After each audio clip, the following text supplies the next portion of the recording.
लिए ये लोग जो है हमको पागल कह रहे हैं कि अखिलेश यादव मानसिक रूप से पागल हो गए। लागू नहीं होगा तब भी हम जीतेंगे। अगर टेट लागू होगा तो एलटी या टीजीटी 6 से 10 होगा। अगर टेट लागू नहीं होगा तो एलटी या टीजीटी जो है 9 to 10 होगा। और बड़े पैमाने पर बीएड टीटी उच्च प्राथमिक टेट पास भाई बहनों की नियुक्ति के लिए जो है 6 से 8 के लिए दरवाजा।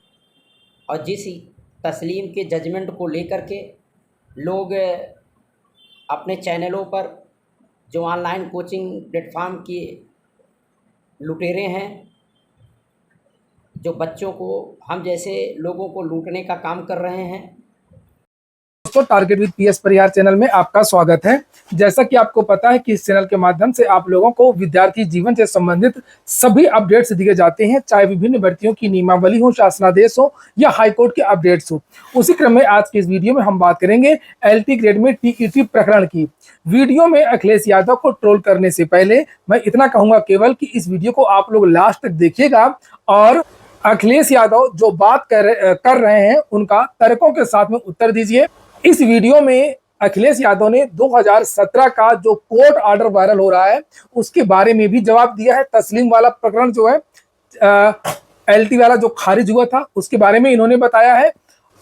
साथ में जो विभिन्न प्रकार की समय समय पर नियमावली जारी हुई है उनके बारे में भी इन्होंने जानकारी दी है।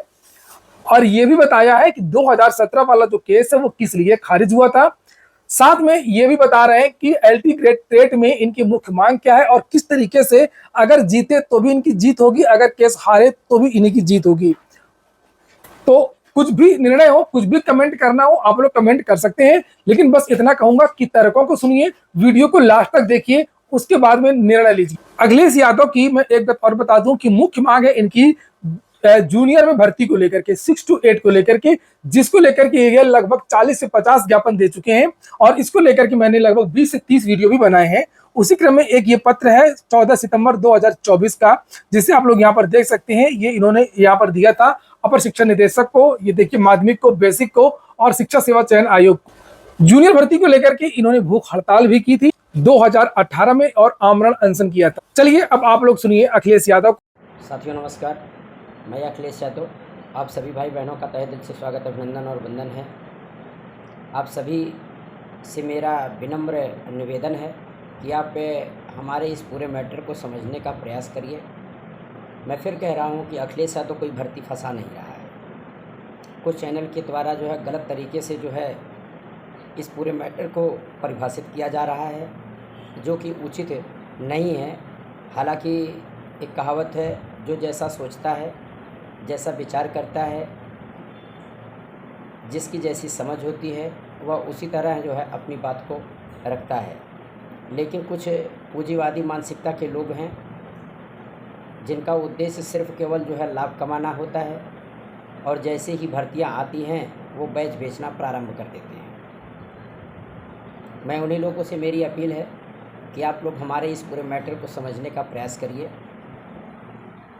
साथियों, मैं आपको बताते चलूं कि 1976 में एलटी जो होता था वो 9 to 10 होता था। अब इस पूरे मैटर को बहुत ध्यान से समझिएगा आप लोग। 1976 में एलटी जो है 9 to 10 होता था और उसी शासनादेश के तहत जो है ये कहा गया कि एलटी या टीजीटी के अध्यापकों के द्वारा कक्षा 9-10 के छात्र छात्राओं को पढ़ाने के बाद अगर वादन बचता है तो कक्षा 6 से 8 के छात्र छात्राओं को पढ़ाएंगे। अब आप सोचिए, अगर एलटी के अध्यापकों की नियुक्ति जो है 9 to 10 के लिए होती है तो 23/8/2010 के मिनिमम क्वालिफ़िकेशन के अनुसार क्या एलटी या टीजीटी का अध्यापक 6 से 8 के छात्र छात्राओं को पढ़ाने के लिए एलिजिबल है? अगर नहीं है तो फिर क्यों इन एलटी टीजीटी के अध्यापकों के द्वारा पढ़वाया जा रहा है? 1989 के बाद से सरकार कक्षा 6 से 8 के छात्र छात्राओं के अध्ययन और अध्यापन के लिए नियुक्ति क्यों नहीं कर रही है? आपको मालूम होगा कि शासकीय अशासकीय सहायता प्राप्त माध्यमिक इंटर कॉलेज, शासकीय सहायता प्राप्त माध्यमिक इंटर कॉलेज जिसे जीआईसी जीजीआईसी कहते हैं, गवर्नमेंट इंटर कॉलेज, सरकारी इंटर कॉलेज, अशासकीय सहायता प्राप्त माध्यमिक इंटर कॉलेज जिसे प्रबंधकीय इंटर कॉलेज कहते हैं, यहाँ भी 6 से 8 की कक्षाएं संचालित हैं। 1989 के बाद से, या आप कह लीजिए 1976 के बाद से इन्हीं अध्यापकों के द्वारा, यानी कि LT या TGT के अध्यापकों के द्वारा जो है 6, 7, 8 को पढ़ाया जा रहा है। और यही कारण है कि पूरे उत्तर प्रदेश में 6 से 8 की भर्ती नहीं आ रही है। हमारा मेन लड़ाई यही है। और जिस तस्लीम के जजमेंट को लेकर के लोग अपने चैनलों पर जो ऑनलाइन कोचिंग प्लेटफॉर्म के लुटेरे हैं, जो बच्चों को, हम जैसे लोगों को लूटने का काम कर रहे हैं भर्ती के नाम पर, ये लोग खुलेआम चैलेंज दे रहे हैं कि अल्टीमेट टेट नहीं लागू होगा। वो तो आने वाला समय बताएगा। और यह मुद्दा ऐसा है कि अगर ये अल्टीमेट टेट लागू होता है, टेट के संबंध में अगर जजमेंट हमारे फेवर में होता है, तब तो हम ये केस जीती जा रहे हैं। लेकिन यदि अगर यह केस डिसमिस भी होता है थोड़ी देर के लिए, मैं मान लूँ, तब भी हमारी जीत होगी। क्योंकि तब जो हमारी दूसरा प्रेयर है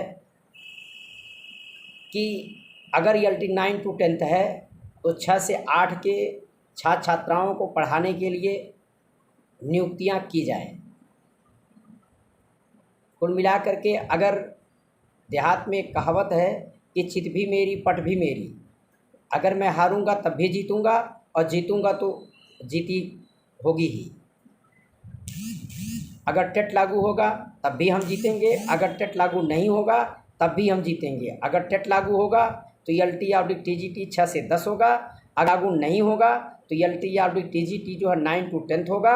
और बड़े पैमाने पर B.Ed TT उच्च प्राथमिक टेट पास भाई बहनों की नियुक्ति के लिए जो है 6 से 8 के लिए दरवाजे खुलेंगे। बाकी जिसको जितना प्रचार करना हो वो प्रचार कर ले। मैं आपको एक चीज़ और बता दूं, 8 अप्रैल 2013 को जब पार्थ सेन सारथी शर्मा उत्तर प्रदेश शासन के सचिव थे, तो उन्होंने एक लेटर जारी किया था।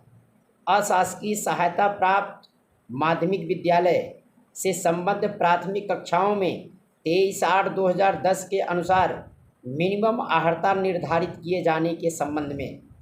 उसमें ये साफ कहा गया है कि अशासकीय सहायता प्राप्त माध्यमिक इंटर कॉलेज जहां 1 से 8 तक, ध्यान से सुनिएगा, 1 से 8 तक, कहने का मतलब ये प्राथमिक स्तर की बात भी कर रहे हैं और उच्च प्राथमिक स्तर की बात कर रहे हैं। एक चीज़ मैं और आपको बताते चलूँ कि अशासकीय माध्यमिक विद्यालय पूरे उत्तर प्रदेश में लगभग इनकी संख्या जो है 7 से 8 हज़ार है। और इनमें से 3-4 अशासकीय माध्यमिक विद्यालय 3-4 हज़ार ऐसे हैं जहां 1 से 8, 1 से 12 तक की कक्षाएं चल रही हैं। इन्हीं विद्यालयों में 1 से 5 को तो पढ़ाने वाले अध्यापकों के लिए आपने 23/8/2010 की मिनिमम क्वालिफिकेशन अर्थात प्राथमिक स्तर टेट की बात की है। लेकिन इन्हीं अशासकीय सहायता प्राप्त माध्यमिक विद्यालयों में जहां 6 से 8 की कक्षाएं संचालित हैं 6 से 12 के साथ, वहां आपने 6 से 8 के छात्र छात्राओं के अध्ययन और अध्यापन के लिए आपने मिनिमम क्वालिफिकेशन उच्च प्राथमिक टेट निर्धारित न किए जाने की बात की है। क्योंकि अगर यहाँ आप टेट निर्धारित किए जाने की बात करते तो यहाँ जो है परिषदीय उच्च प्राथमिक विद्यालयों की बात आपको बड़े पैमाने पर भर्ती करनी पड़ती। 1971 के वेतन 1971 की नियमावली असहाय प्रबंधकीय जूनियर हाई स्कूल की बात आपको बड़े पैमाने पर जो है भर्ती करनी पड़ती। लेकिन उत्तर प्रदेश के शिक्षा विभाग के आला अधिकारियों, एक चीज़ याद रख लेना, ये 26 साल का जो आप लोगों ने खेल खेला है, आज उस पूरे खेल को हमने जो है उजागर करने का काम किया है। हमें सिर्फ कष्ट इस बात का है कि हमारी बात को या तो कोई समझ नहीं पा रहा है, या तो 7 साल बाद ये भर्ती आई है और इस भर्ती के नाम पर कुछ तथाकथित कोचिंग के संचालकों को बैच बेचने का मौका मिला है, हम जैसे बेरोज़गार युवाओं को लूटने का मौका मिला है। और इसीलिए ये लोग जो है हमको पागल कह रहे हैं कि अखिलेश यादव मानसिक रूप से पागल हो गया है। अरे ये तो वक्त बताएगा कि मानसिक रूप से पागल कौन है।